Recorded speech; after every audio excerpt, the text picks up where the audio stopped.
जय माँ मंगला सांग माने प्रथमे आम जब भी नुआ शाढ़ी पिंधा टिके सिंदूर टिके हलदी लगे निहाती दरकार। तापर मु नुआ शाढ़ी पिंधिक रेडी हो गली कहीं आज जन्माष्टमी आ मु जन्माष्टमी उपवास करछि। बाघर पर एटा मो द्वितीय जन्माष्टमी।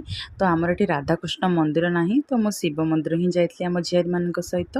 तो ये मो झियारी ही सुट कर सी बहुत हसुला मत पचारू। ये वृषभ महाराज मु टिके सेवा करुच्ची। आ सब बड़ कथा मत बेस खुशी लगुच आज दिन में मो बाटर आसला बेले बहुत ही छोट छोट राधाकृष्ण को देखिली स्कूल जाऊले।